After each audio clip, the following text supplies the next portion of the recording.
following is part of a collection of interviews conducted by El Grupo Elron, a non-profit group dedicated to eradicating false concepts in all fields of knowledge through the teachings of the Ascended Masters of Light, via medium, Jorge Raul Olguin. December 18th, 2000. Messages from Tar of Orion.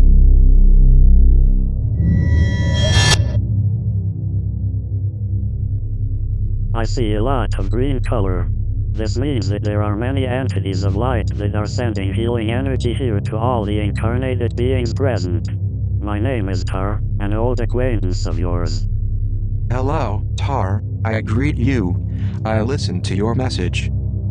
I've given messages for millions of years, suffering for those beings that don't end up learning. I have been millions of years hoping that with each solar revolution, one being more would be able to rise spiritually. What I will say is something paradoxical. Where I come from, Orion 4, in past ages, the same thing happened that here on Earth is happening now. There are spirits of error that help to the light, and on the other hand there are spirits that belong to the light that help to error. Do they help error consciously or unconsciously? In many cases they realize it. It doesn't matter the names, but there were in past ages beings of error that have induced my brother Jonathan Uriel, the Tan of this vessel, by certain attitude, to write words of light. Those words were written thanks to Jonathan, my brother of light, but the origin of those words were two spirits of error that don't have merit. However, they were the cause that those words of light were written.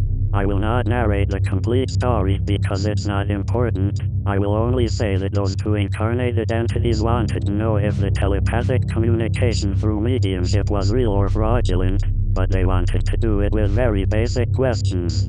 Well, the session was not held because it didn't make any sense, and Jonathan dictated in the causal body of this vessel that he should write, and a word of light of a very special beauty has come out, where it defends mainly to the message, emphasizing that it doesn't matter who is giving it. I understand the idea perfectly, so what matters is the message, not the messenger. And the paradox is that those words of light words were impelled by spirits of error. Am I right? Correct. On the other hand, the other paradox is that spirits of light, or spirits that are in the path of light, when being incarnated, they give messages that set back the path of light, just like those spirits of error who wanted to disturb where they were not supposed to. Actually, they were supposed to because God gives free will and one is always free to do whatever one wants. What those spirits of error wanted to do, as you commonly say, was to sabotage the wheel of the car so that the car crashes. This is perfectly clear, and I am convinced that those two people had bad intentions and they wanted to obstruct the path instead of discovering the truth honestly. As I said before, there are also spirits that are in the path of light that being incarnated, they give mistaken messages and they hinder the mission. That is to say, on one hand, spirits of error allowed that words of light be revealed, and on the other hand spirits of light hindered the spiritual path, giving mistaken messages in abundance, as you say in your planet. Messages that say that in these moments there are avatars incarnated, alleged masters of the antiquity that are embodied, and that it is necessary to pay attention to them. Messages of alleged masters that perform transubstantiation, making appear and disappear objects. Messages where they say that there are 50 different planes of light. Messages that say that God is incarnated. God, the Absolute, incarnated? Yes, and they say that it is incarnated as a spirit, which is something completely impossible. Messages which say that Yahweh is God, and things like that. All those mistaken messages have been spread through books in your planet, at metaphysics level, and they are putting back the spiritual path enormously. Will those spirits that spread mistaken messages lower of plane? Not necessarily, because sometimes they don't do it on purpose. They simply have a responsibility. As well as nobody is punished, because you know that in the spiritual plane there is no punishment, one ascends or descends of plane according to their attitude. Returning to the words of the beginning, if spirits of light, believing that they are doing things correctly, give mistaken messages, surely they won't lower of plane because the intention is good. What is bad is the information. Then, many people that will read this message will ask me, and how do we know that your message is authentic? Let's not talk anymore about authenticity, let's speak that the things truly harmonize, they make sense. We are not speaking about an eternal punishment or eternal reward for life. Even the highest spirit, if it embodies, it can lower a plane because the incarnated part doesn't have reincarnative memory, and that person can make numerous mistakes and drag down his or her 90%. There were spirits of light that were successful. The Master Jesus in the planet Earth, the Master Keter, the Ancient of Days in Ani, where he stopped a religious schism, and he was already planetary logos. That is to say, in his planet he was more than what Jesus is here. Sure, because Jesus became solar logos afterwards. Correct. Keter asked to embody in order to stop the religious schism that was going to divide his planet into unyielding factions, and he achieved his purpose uniting them. But not everybody does that. There are beings that embody in mission, but later their ego casts them down so much and they accumulate wealth, or directly they are devoted to bad habits or indifference, or they scorn others and they pass unnoticed and don't accomplish their mission. Then, these beings can lower a plane although they don't make any mistake, because one can also lower a plane due to ineffectiveness. Do you understand what I mean? Perfectly. This should be well underlined. One can lower a plane due to ineffectiveness. Keep it in mind to those who read this message. Sometimes we have the impression, due to the tremendous skepticism that surrounds us, that we have not advanced and that we should have embodied in mission in 500 or 1,000 years later. John Aiken said many sessions ago regarding to atomic fusion that God gives free will, but it doesn't prevent having a program according to how mankind evolves in each planet. Atomic fusion should have developed in the 22nd century of your era, however it was achieved in 1938. Why? Because God gives free will, and so this happened. And with regard to your question, the communication should have been in this way, and you have embodied in this century to be in mission. An angelic entity once said, everything is for something, and surely later on they will confirm that it was positive that you embodied in mission in this time and not afterwards. I understand. Let's go now to the questions you have scheduled. Will you respond to all of them? As my brother Ron always says, nobody is wise in all the matters. If I know the answer, I will give it, otherwise I will derive the question to another entity who knows the answer. My question is related to an alleged extraterrestrial civilization known as Ergs. I understood that this civilization is in our country, Argentina, and it is developing a very important task for mankind. I'd like you to give us a confirmation of this. There are very few civilizations. There are very few beings from outside of this planet living on Earth. At this time, the hidden civilizations are very few, and they are living in unstable housings with anti-gravity and anti-pressure, in places where they counteract the high temperatures, but they have not brought an advanced technology capable to have big civilizations today. Most of the civilizations are figments of the imagination of authors. Does the so-called civilization Ergs exist? I mention it because there is an extraterrestrial civilization that apparently exists in Friendship Island. I repeat that the extraterrestrials that have come to Earth are not a great civilization, and they have not brought a great technology either. Do they have some important mission? No, they are not doing anything else than small things in unstable laboratories. Today, there may be no more than 7 civilizations on the planet. And concretely Ergs? They don't exist. It is only a figment of the imagination of the authors. There are some small, but very small civilizations that are practically living in bases. As much in this country, called Argentina, as in another country called Peru, and other countries more to the north, US, and 4 other countries to the east, where I repeat there are small bases. They are not big civilizations. Besides, I want to state plainly, and this was said before, the Earth is not a hollow planet, as some authors believe. Most of the planets of this solar system or others are not hollow. Yes, we already had that idea clear since you told us before in one of the last sessions. Sure, but I am referring to those authors that sustain that the Earth is a hollow planet, and there is a central sun that illuminates a subterranean civilization. Is it only feverish imagination? What is there inside the Earth? Inside the Earth there is iron, nickel. Beyond 15 or 20 kilometers deep, no extraterrestrial base can exist. The great pressures are even counteracted by them with different anti-gravitational artifacts that also counteract great temperatures. But they cannot do that beyond these distances. And what do those extraterrestrial establishments make at such great depths? These establishments only extract metals, and they do tests with them and similar things.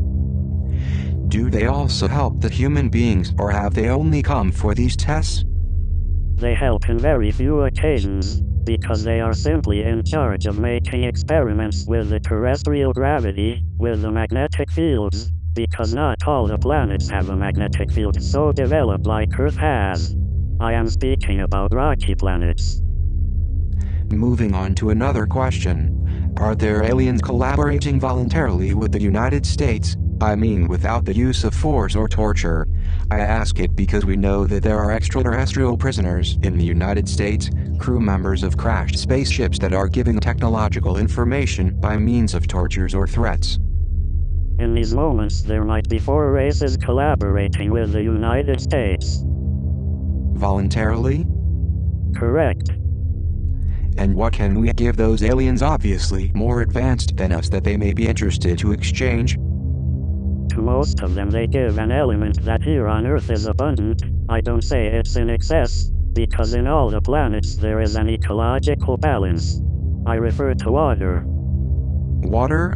I never thought that some planet could need it. There are many rocky planets that, contrary to Earth, don't have water in liquid state. But can't they extract it from the atmosphere? Yes, of course. There are even ice asteroids where they can extract it, but not all the stellar systems have watery asteroids. Is the United States the only country that has contact with extraterrestrials voluntarily? What about Russia, China, or Japan? Only the United States. But in Russia ships have landed.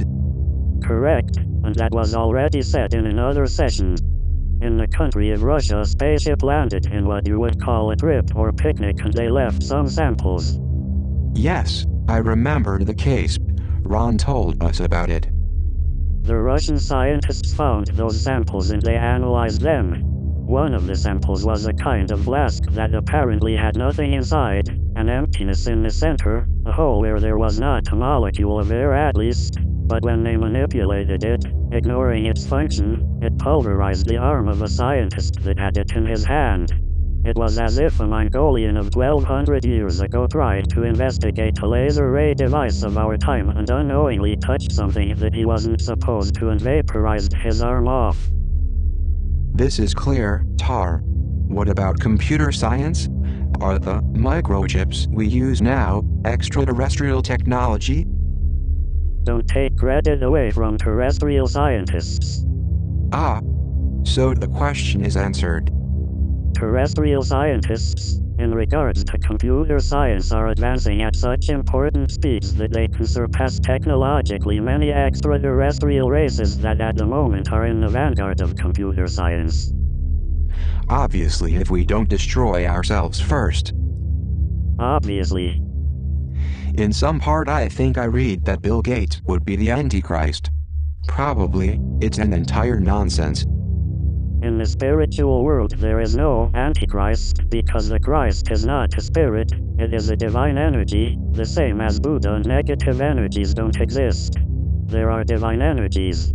The negativity is in the spirits of error and in the so-called demons that are angels that have come in mission and whose memories have been erased to avoid the suffering that implies to tempt man in order that mankind evolves. Really? But they have always spoken about the Antichrist. This character is nothing more than the figment of the imagination of some authors. In your world, there are movies where angelic entities fight with demonic entities. Simply think about the fact that demons are in such dense, but so dense of a plane that they would never touch an entity that is in the 6th vibrational plane. I understand. If you, in the physical plane 1 cannot even glimpse entities of the planes of error or light, a demon could never visualize angelic entities and even less quarrel with them. I asked you about the Antichrist because Nostradamus talked about him also. There are things that were out of phase and that were distorted. Regrettably, this is one of the things that set back the path of light, because the negative information is even more harmful than the lack of information, because if I don't inform a creature, the creature will be ignorant, but it is not good or bad. On the contrary, if I inform negative things, I will create a mistaken being, I will educate a mistaken person, and I will make him astray. But did Nostradamus give false information, or his information was distorted and they attribute him something that he never said? What he said was distorted. It is an independent topic that we'll leave it for another moment. Okay, many people talk about an extraterrestrial universal rescue, in the case that humanity reaches a total chaos. The question is, if it were foreseen, will it be at physical level or at a conscience level? Discard that completely. It is a selfish thought. It is nothing more than ego, because when in the TV programs, radio or the press, they talk about a rescue, it's only a thought about the Earth, and what about the other planets? In all the planets of the universe there are spirits of error, there is ego, there are setbacks and there are cycles. How come a rescue? A rescue would be interference, and interference is against free will. There is no rescue, neither at a physical level nor at a conscience level. Such thing doesn't exist. Once they said, and I know this because I read the mind of my vessel, that the Earth was entering in a conjunction with the Pleiades, and that from the Pleiades would come an alleged rescue. First, and this was said already, and it was in one of my first messages, that the Sun, your star, is practically a new star.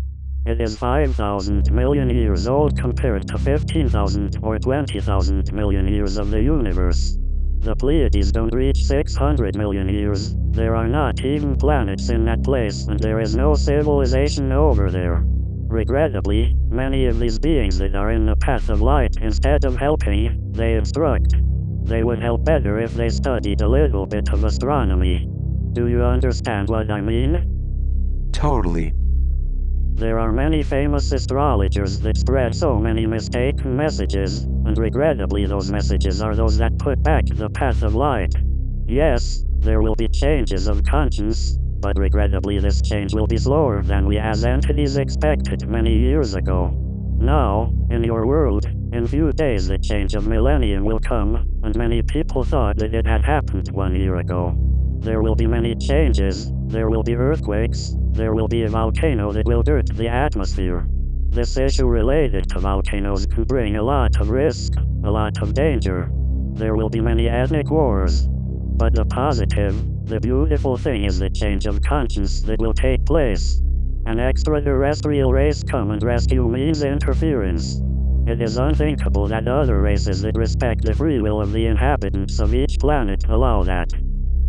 Isn't there some intergalactic confederation? There is a galactic confederation, not intergalactic. There is a conglomerate of peaceful worlds that observe other worlds, and they don't allow that other worlds be destroyed. And free will? Free will is a spiritual gift of God, but they are incarnated beings that evaluate things, and if they see that a race can be saved, then they intervene. Was there interference in Chernobyl, where the toxic cloud that was generated disappeared inexplicably?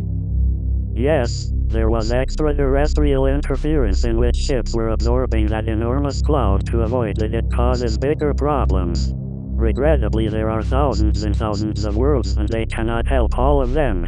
It is important that all of you know that the creatures that have been born in that region are beings that are totally misshapen. Some of them have been born without feet, others without arms, or with some strange appendixes like fins replacing the legs. The suffering of these beings reaches us in the planes of light. We don't suffer for ourselves, but for the others. It is important to establish this difference. Something like suffering for empathy? Precisely. I want to ask you a question that I had for a long time. Is the sun inhabited by some type of beings? I am referring to the physical sun. The divine energies could be in the physical sun, but it doesn't have any function. The vessel is decoding the idea. As well as you can frolic in a sunny day in summer, if you understand what I mean with this word, is the same way the divine energies can frolic in the nucleus of a star, not because they feel since they are in another plane, but it is like they can feel some bubbling of radio transmission, because there is a transmission of this type. The divine energies are the same as spirits of light. They don't have eyes or ears like the incarnated beings have, but they feel that static and they enjoy it.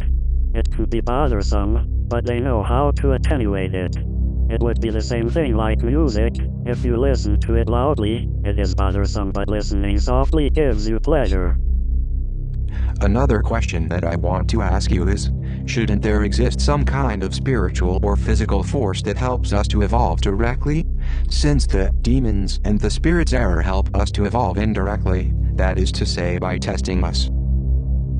That force you are referring to exists, and we are that force, spirits of light that give messages to counteract demons and spirits of error.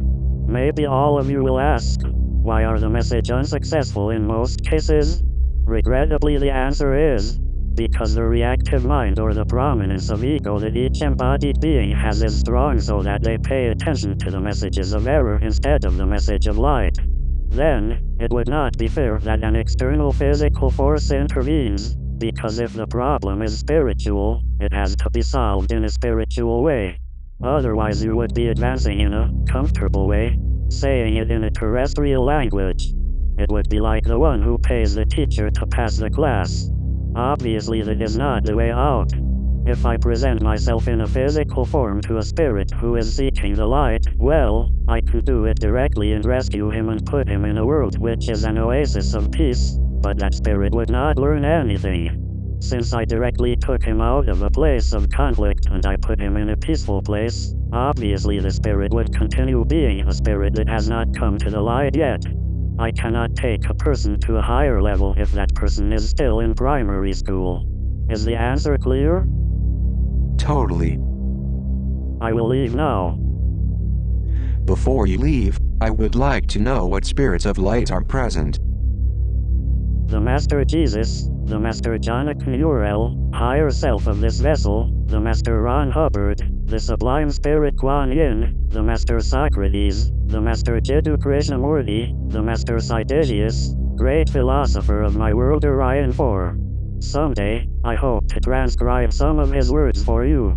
Your the 10 is also present, and the 10s of all the assistants here are gathered as well. May the light be with you.